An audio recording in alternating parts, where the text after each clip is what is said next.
Energy FM.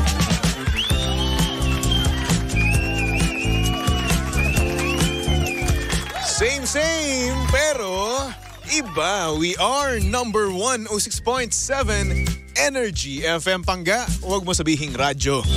Sabihin mo. Good morning, Luzon, Visayas at Mindanao, Metro and Mega Manila. At syempre, good morning din sa napakaganda, napaka-sexy, ang babaeng perfect na perfect. Alam mo. DJ Lindsay, good morning. Alam mo, nakaka-pressure yung mga intro mo sa akin. Bakit? Anong problema sa mga intro ko sa'yo? Baka mamaya, alam mo yun. Baka mamaya, pasalihin nila ako sa Miss Universe. Ano ba? Pag nanalo ka doon, ako, disqualified ka kagad. Oy, grabe ka naman. Kasi napakaganda mo. Pero ang pangit ng word na disqualified. Bakit naman? Overqualified naman dapat. Okay, sige. Overqualified. Diba? My fault, diba? Oo.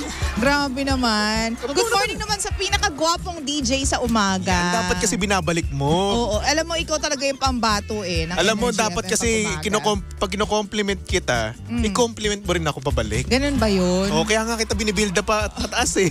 Gumanti ka. Dapat parang may pananumbat yung dating mo dun ah. O hindi, joke lang. Hindi, naman nga kasi. Mga Pangga, kung gusto nyo po makita ang itsura ng DJ Lindsay ngayong Friday morning, nako, Lucky Charm po yan ngayong umaga. Hoy, tama na. Pag nakita nyo ang itsura ni Lindsay ngayon, no, ngayong Friday, no, ay nako, sinasabi ko talaga sa inyo, pang kalendaryo. Wow! Yung tipong pambalot ng tinapan, gano'n. Hindi, kalendaryo nga. Bakit kalendaryo? Kasi nandun yung mga sexy. Ganon. Oo. Grabe na yan ah. Alam mo, dapat ikaw, pag nakal-LL talaga ako sa buhay, pagagawan kita ng billboard. Yan ang sinasabi ko talaga sa iyo eh. Oo. Basta nakalagay doon sa billboard. Alam mo, kailangan ma-discover ka ng mga alam mo yun, mga clothing line. Yan, kasi yan yung mga bagay mong i-demo. I-model pala. I-model. Bagay na bagay ka doon, baby to. So sige, kung bibigyan mo ako ng billboard, no? Like for example, sa EDSA, ano yung nakalagay doon sa billboard? Syempre, yung yun yung mga pang bench, ganyan. Yan, sinasabi ko sa'yo. Yung mga naka-brief lang. Wag naman. Yung mga ganyan. Ayaw mo ng ganon. Wag naman naka-brief. Mga daring. Wag. Di pa ako ready sa mga matured roles. Pero bagay sa'yo mga jacket, ganyan. Pwede. Band-aid, yung band-aid lang yun. Ganun. Ba't Oshkosh kung bata? Baby. Sa bagay. Baby face. Oo, pero yun, bagay sa'yo yung mga ganyan. Alam mo, yan natin yan. I-manifest natin yan. Yan, sinasabi ko sa'yo. Oo. Akala ko ilalagay mo dun sa billboard, Toby, walang jowa. Ganon. Hindi natin gaganunin. Buti naman, no? It's for them to find out na. Wow, ha? Hindi, alam mo yun, syempre pa mystery effect ka dyan. Oo nga, dapat. Tapos ilalagay natin yung billboard mo dyan sa Guadalupe area. Oo nga. Kahalera nila Ding Dong Dantes, Daniel Padilla. Hindi kapag ganyan, kapag may billboard ka, wag na natin samahan ng iba pa. Ikaw Bakit? lang dapat. Bakit? Syempre ayaw natin na madehado ka. Dapat kasi yun lang yung limelight. Dapat nga ganun nga lang, di ba? Ikaw lang dapat yung makita ng mga mata ng mga biyahero natin dyan. Tama ka dyan, di ba? Oo, di ba? Kaya yan. Kasi naawa rin ako sa kanila kasi eh. Bakit? Kasi kapag nandun na ako, di ba, ma-wetcha puwera sila. Ay, ganun ba yun? Oo. Baka kasi din mamaya ayaw nila ng kahilera ka, ganyan. Sino to? Hindi naman. Huwag naman ganun. Hindi, charot-charot lang. Ano ka ba? Alam mo, i-manifest natin yan. Bakit naman hindi? Posible naman lahat. Tingnan mo ngayon, nasan yung billboard natin? Nasa sa Sogo. Sa EDSA. Sa EDSA ba? Sa taas, oo. Saan doon sa EDSA? Doon sa may sa Taft. Sa Taft nga. Lagi ko yung nakikita. Sa Taft pa din. Oo. Lagi ko yung nakikita. Hindi ko pa natadaanan yun ever. Lagi ko nakikita kapag umuwi ng Cavite. Yung malapit sa Guadalupe, yun. Nakita yung sa ko na yun. Guadalupe, wala na yun. Oo. Pero yun nga yung nakita ko. Pero yung sa Taft, never ko pang nakita. Gusto mo punta tayo mamaya? Hatid mo ako sa Cavite. Wow! O bakit? Gusto mo yun? Dadaan ka rin naman doon. Apakalayo, baby Toby. PITX na lang, daan mo ako doon. Apakalayo. Gusto mo makita, di ba? Anong kapalit? Wala. Happiness wala. ko. Wala. Wag na. Sinasabi Happiness ko sa'yo. ko. Ihatid kita, pakargahan mo ako ng diesel. Mura diesel ngayon. 120. Anong 120? O bakit? Bakit 120? Pamasahe ko papuntang Cavite, mga 200 lang eh. Mamasahe ka na lang. Ito naman. Total, sanay ka na naman every Friday. Uwi ka ba ngayong Friday? Oo, uwi ako ngayon. Next week hindi ka uwi. Next week hindi kasi meron tayong event. No, may papiyesta ni Pangga tayo. Tama. O, di ba? Magsisipag tayo. Oo. Alam Nasabi mo ko sa naman, inyo. di ba? Ganyan kami mga empleyado, napakasipag namin. Oo. Sa Energy FM. Yes! In fairness naman. Oh, doble kara pa ako doon. Oo nga. Oh, di ba? Host na. Ibebenta ka namin doon. Mag-picture pa. Oo. Ibebenta ka namin doon, baby. Hahanapin ka namin ng baby din. Uy, gusto ko yun. Hanapan niyo ako ng baby. Nasaan nga tayo niyan? Nakalimutan ko saan eh. Oo, basta lalabas kami, pupunta kami sa mga barangay, makikigulo kami. Oo, makiki-fiesta kami, no? Oo, kaya naman sa mga pangga natin dyan na magpe-fiesta, no? Nako! Makiki-fiesta kami, ha? Makikikain kami. Oo, yun. Ihanda nyo na po yung mga menudo. Yes! Mga lechon. Ay, ang sarap-sarap naman mga ng leche lechon. flan. Oo. Tsaka yung mga ibabalot nyo po para sa amin, pakihanda na po. Diba? Ano yung pinaka gusto mong binabalot kapag may mga fiesta?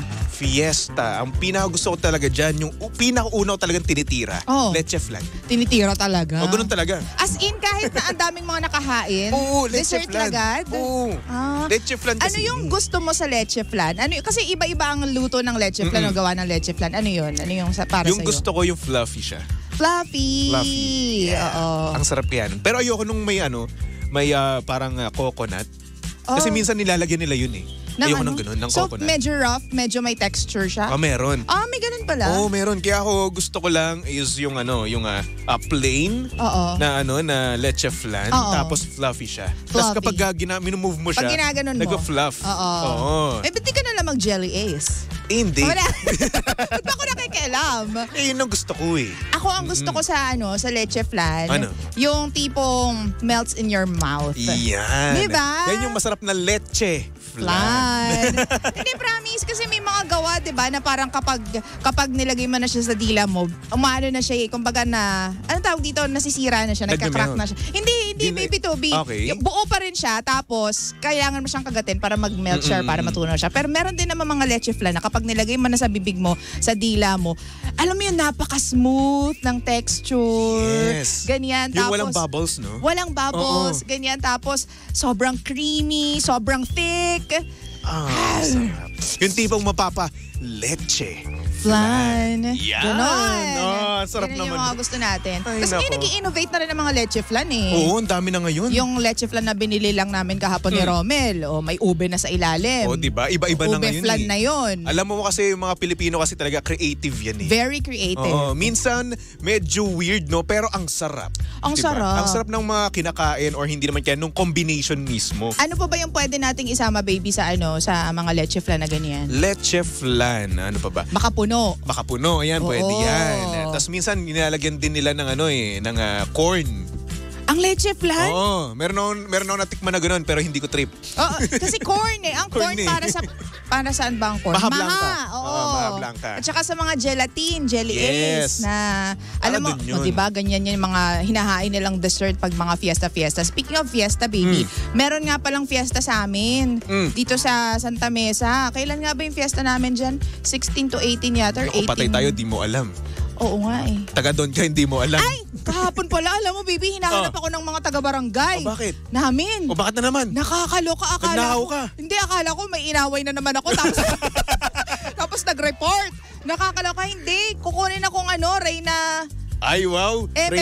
Reyna Elena? Hindi ko alam. Reyna Elena. Ganun ba Si yun? Reyna Elena, Ilan saan bang yun? Reyna? Ha? Ilan bang Reyna? Hindi ko alam kung ilan. Pero kung Reyna Elena, para yun sa Flores de Mayo. Para sa Sagala. Oo. So hinahanap daw, sabi ng kapatid ko. Taray! Ate, hinahanap ka ng mga taga-barangay. Sabi ko, bakit? Wala naman akong inaway. Sabi ko, bakit kaya? Away agad Iisip ko baka mamaya may kailangan sila sa energy, ganyan. Pero kukunin ka daw na Reyna something, nakalimutan. Toroy, Reyna Elena naman. Kaso, Female Radio DJ of the Year na Reyna Elena pa. Uy, grabe naman yun, pero sorry na. Hindi kakayanin ang powers ko kung... Ganda. Sa mga susunod na araw na kasi yan, baby Topes. Di ba ang dami kong ganap sa mga susunod na araw? Dami mong racket. Hindi naman. Ang dami pera. nang iniintindi. Ang dami nang inaayos. Ay, mga pa-humble no? Hindi. Ganun talaga. Ikaw ba, naging escort ka na sa ganyan? Sa gala? Oo. Last year. Oo nga. Last year. Reyna rin yung in-escortan mo? Ay, hindi naman. Lang siya. Nagsagala lang talaga siya. Actually, pamangkin ko siya sa pinsan. Oo. Tapos inakala pa ng iba, kinasal kami. Dahil, oh my gosh. Dahil di ba sa simbahan yun na natatapos di ba? Tapos nakaluhod kayo. At nagsisimula? Ha? Doon din nagsisimula, sa simbahan din. So ang nangyayari, no, kapag ikaw ay nakaluhod doon sa may luhuran doon sa gitna, no, akala ng ibang tao, ikakasal kayo. Kasi in-upload ko yun sa social media ko eh. Oh. Ang dami nag-congrats sa akin. Luhod pala? Meron yun. Hindi ko talaga alam. Mag-aalay kayo eh. Yun yung ending nun. Wala akong alam kasi alam ko lang dyan na aura ka lang. Ano po? Ganyan. Yung tipong paparada ka lang tapos hindi ko alam na may luhod factor pa pala pagkatapos. Oh, meron kayong rose nun tapos ibibigay niyo siya kay Mama Mary. Ganun dalawa siya. Kayo. Oo. Oh, ganun pala yun. So yun, nung in-upload ko yun, no, ang dami nag-comment sa akin, congrats baby Toby. Best may asawa wishes. ka na pala. Ganon. Best wishes. Naikasal ka na wala sa oras. Chong, pamangkin ko yan sa pinsan. Kaya nga. So may ganyang effect dahil nga mag-fiesta season na nga dito sa Pilipinas. Tapos sa May 30, 31 naman, doon sa Batangas naman. Yun ang fiesta. Kailan fiesta sa inyo? Sa amin, doon sa barangay namin sa Noveleta, tapos na. Noveleta. Sa San Jose tsaka sa Noveleta, tapos na nung May 1 tsaka May 3 ata. Anong hinanda ninyo? Bakit hindi namin naramdaman dito? Nasaan ba tayo? Nasa Manila tayo, di ba? Bakit ka nauutal? Ako nga, hindi nga ako nakakain ng pagkain. Pero naghahanda kayo kapag ganyan? Sila. Oo, kahit mga pansit lang, ganyan. Sila, kami hindi. Bakit sila? Ba't kayo hindi? Kasi kami, wala na kami sa Noveleta, tsaka sa San Jose. Nasaan ba kayo? Andun na kami sa Kawit. Bakit ang sinasabi mo fiesta, Noveleta, tsaka... Yung mother side ko kasi, di ba? Dati kasi kami yung taga Noveleta, San Jose Noveleta. Yun talaga yung barangay namin. Doon ka lumaki? So, yung compound namin doon, Sumilang compound, andon sa Noveleta, San Jose Noveleta.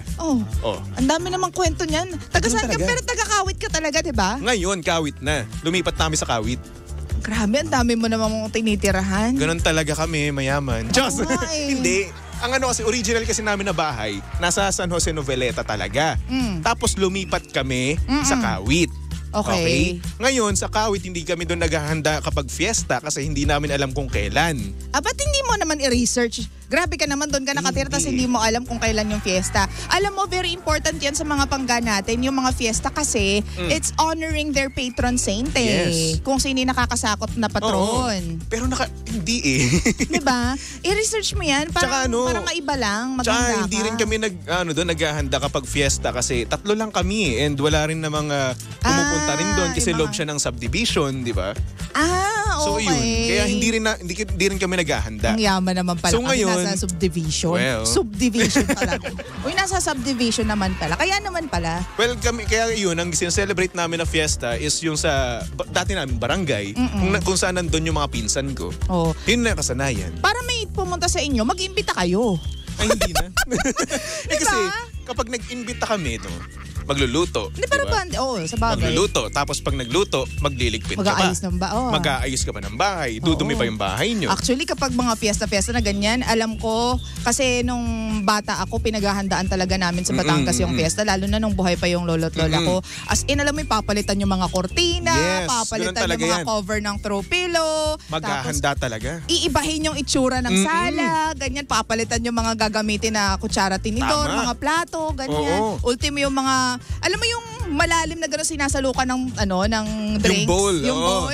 Tapos may mga, mga nakasabit na cups sa gilid. Tama ka dyan. Yan, tapos sasalukin mo ganyan. May parang pang soup na ladle na gagamitin. Yun, nilalabas yun. Ganyan yung dating fiesta. Na kinalakihan ko, na nakasanayan ko. Pero ngayon kasi iba na tayo ngayon eh.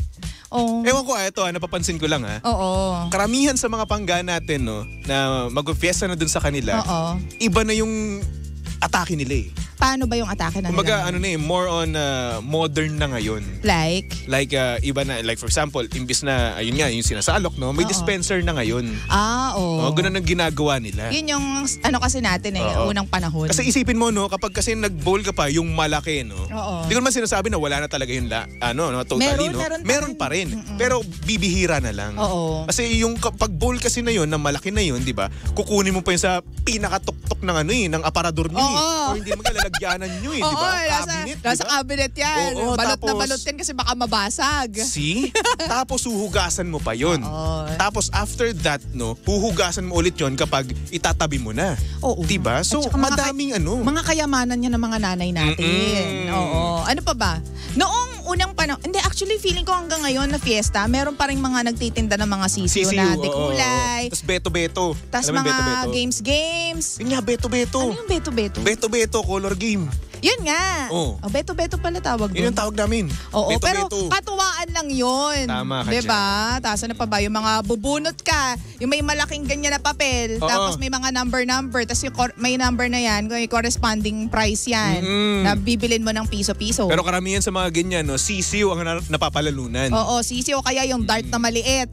Oo, namimiss ko yung mga ganyang laruan. Oo. Alam mo, dati hindi ako nanalo sa mga ganyan. At saka yung snake and ladder na na natutupi. Oo, di ba? Gone are the days. Tapos meron pa yan mga mga nagtitinda ng lobo. May mga Spider-Man, Mickey Mouse, di ba? Dora, si Boots. Oo. Yung mga lobo na tinitinda talaga. Tapos ikaw bilang bata ka, Nay, gusto ko po nung Spider-Man. Kung kailan fiesta, saka sila naglalabasan. Diba? Tapos meron pang mga baril-baril ng laruan, di ba?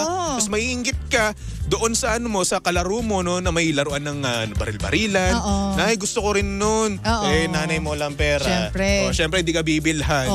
Tatakbo ka ngayon sa ninong mo dahil nandun. Dahil diba? Fiesta nga. Ang dami mong mahihingian ng pera kapag fiesta. Oo, kasi nandyan yung mga kamag-anak mo sa bahay ninyo. Bilang pinakain ninyo, hingian mo ngayon ng pera, pambunot naman. Ganyan. Ano pa ba? Mga ganap ng fiesta. Mga fiesta, bago sila maghanda, no, yung pagluluto nun. Yung gabi. Yung gabi, di ba? At the same time, nung umaga. Alam mo, yung alas 7 pa lang, gigising na talaga yung mga kamag-anak mo, no, para magluto. Baby, diba? hindi alas 7, mga 5 or 6, maririnig mo na yung baboy na, uwi! Gumagano na yun. Paano? At saka yung mga kambing. Tapos magising mo sa umaga, baby, nakagano na yung kambing sa harap ng bahay, sa likod para ng bahay ninyo. Syalan nyo naman, may kambing kayo. Bakit? Kami wala eh. So, bigyan kitang kambing. Sige. Hindi, may mga ganyan nga. Alam mo yung wala pang light or sunlight, nag-prepare na sila. Tapos, yung mga yung mga tawag dito, baby, yung mga gulay. Ay, ayan. Yan, yung mga tatantarin, yung mga babalatan. Oo, ready na, pinaprep na kagad dyan. Tapos yung iba pa dyan, no, naghahanda na ng ube. Yun. Alam mo yung ube? Kasi syempre matagal yung ube. Ang hirap, diba? ano yan Halo ka pa ng halo dyan. Grabe, as in. Alam mo, naalala ko, no, yung pinsan ko, no, kapag naghahalo talaga siya ng ube, yung mahabang sandok ang ginagamit niya. At mabigat yan. Mabigat, grabe. diba? At syempre, yung ube, habang tumatagal yan, bumibigat yan, diba? Nag-thicken kasi yan eh. Oo. So kapag hinahalo mo dapat siya, lalaki naghahalo niyan. kailangan talaga ng matibay ang braso mo. Oo. Dahil kung hindi, patay ka. Yari ka. Oo, hindi talaga. At masusunog yung ube kapag hindi mo siya nahalo ng maayos, sayang naman. Mabilis pa naman masunog yan dahil may, anong tawag dito, may milk. Diba? Kaya yan yung laging inuuna ng mga nanay na nagluluto, diba? Ube kagad. Ang kasi hirap yun yung matagal. lutuin yan. Ayoko nagluluto niyan pero gusto kong kumakain. Diba? Ang sarap kasi eh. Alam mo ito pinagmamalaki ko yung ube ng nanay ko. Masarap. Diba? Sarap ng ube. Alam mo mga nanay, masasarap gumawa talaga ng mga dessert. Tama. Ang sarap din gumawa ng dessert na nanay ko. Anong tawag dito, yung sa amin naman sa Batangas, pag may ube, may mahabang sandok na malaki, syempre may malaking talyasi din. Talyasi. Alam mo yung talyasi? Naririnig ko na yun. Very Tagalog. Yan. Yung talyasi na hinihiram ng kapitbahay mo tapos hindi na babalik. Di ba? Sige, magkakasamaan kayo ng loob dahil sa talyasi. Diba? Dahil sa sa fiesta na yan. Ay naku, ano pa ba? Uy, sabi dito, grabe, iba yung henerasyon ngayon kapag fiesta. Oo. Diba? Iba na talaga eh. Ano na ba yung latest? Ano na ba yung current fiesta style dito? Ngayon kasi, parang wala meron na. pa akong nakikitang mga nagbibidyoke eh. Videoke yan, hindi mawawala. Oo, laganap kasi kapag fiesta talaga, videoke talaga yan Totoo. Pero alam mo yung videoke na hinihila-hila, yung inaarkila mo, alam mo yun? Yung malaki. Oo, yung malaki. Oo. Kasi di pa naman uso dati yung yung mag-set up ka sa bahay mo mismo ng videoke eh. Oo. Di pa uso yun. Ayan ang ngayon, latest. Pero, ang nangyayari umaarkila ka. Yon. Oo, yung malaki. Yung mga 2, 3, 4, di ba kaboses mo, no? Halata mo talaga kumakanta sa videoke eh. Tapos, ang very epic niyan, Baby Toby, kapag natapos kang kumanta, may tunog na ten ten ten ten ten ten ten ten ten ten ten. Alam na alam mo. Ganyan. Ngayon kasi baby, ang ginagawa na yung mga compact videoke, portable na. Yes. Yan ang isa sa mga Diba? bago ngayon sa fiesta. Dati kasi wire-wire pa yan. Ngayon wireless na yung mic mo. Oo. Ngayon magkano yung upa doon? 1.5. 1.5 ba? 1.5 yata. Hindi ko alam. 1,000 mga ganyan. Hindi ko na ano eh. O Kasi 700. ako dati kasi kumakanta lang talaga ako. Ah, ang taray. Excuse me. Walang ambag sa lipunan, kanta-kanta lang. Kanta-kanta lang ako dati. Kasi syempre, bata pa lang naman Boses ako. lang ang puhunan. Oo naman. Oo. Kami kasi mga singer, no? Ay, Ito talaga yung mga puhunan namin eh. Huy, singer! Nabigyan ka lang ng microphone, singer ka na agad? Of course. Wow! O bakit? Ano pa ba yung mga late? Ngayon, inuman na lang. Actually, oo. Hindi naman din Inuman. nawala ever. Di nawala kasi eto sa Cavite kasi, ang nangyayari nga, gaya ng napag-usapan nga natin dati, umaga pa lang kapag fiesta, nagiinom na yan. Oo. Shumashot na yan. Totoo. Ganyan yung mga Caviteño. Oo. Kaya pagdating pa lang ng tanghali, lasing na. Lasing na, tulog Oo, na. tulog Tapos gigising ulit ng gabi, shot Pag-iinom ulit. ulit, di ba? Actually, hindi pa nga gabi eh. Oo. Hapon. Hapon. Oo. Oo. Ang sakit sa ulo niyan, Diyos ko. Ang sabi dito, nako, more on concerts na and parade ngayon. Tapos invite na mga singer and artist. Ay, totoo. Oo, madam. Doon na yung pinaka-event nila. 'Di ba? Pag Oo. gabi. Usually sa amin, harapan niya ng ng chapel namin eh. Chapel. Oo, chapel. Tapos, dati naalala ko, pumunta doon si Bong Revilla. Ay, oh. Tas Kasi Cavite. Oo, Cavite kasi. Tapos ang nanay ko, tsaka yung mga tita-tita ko, no, andoon, talagang excited na excited. Siyempre, artista, bigatin eh, oo. di ba? Action star. Siyempre, ang panday. Oo, dati kasi laganap talaga yung yung mga movie na action star eh, di ba? Oo. So kapag nandoon ka, no, tas action star ka, ay talagang pagkukumpulan ka talaga. Oo, siyempre. Oo, talagang Bumibili excited yun eh. talaga yung mga Oo. yung mga mga tao talaga, lalong-lalo mga lalaki. Oo. Diba kasi mga lalaki kasi gusto talaga action talaga yan eh. Oo. In fairness naman, mga naka-ano pa yan, mga naka-leather jacket pa yan pag pumunta. Tsaka Tama. mga naka-shades pa yan, ganyan. Yung mga naka-denim, Oo, no? mga grabe yung mga ganyan. Ano, Cardo? Cardo Dalisay. Oh, Cardo, no? Ang panday nga. Cardo ka rin ngayon eh. Hindi, mahaba yan. Mahaba pala. Oo nga, no? Tapos ano pa ba? Ngayon, ang mga concerts, more on, yun nga, mga sayaw-sayaw na. Although dati kapag fiesta, baby, ang ginagawa nila may pa-disco. Disco? Pa-disco.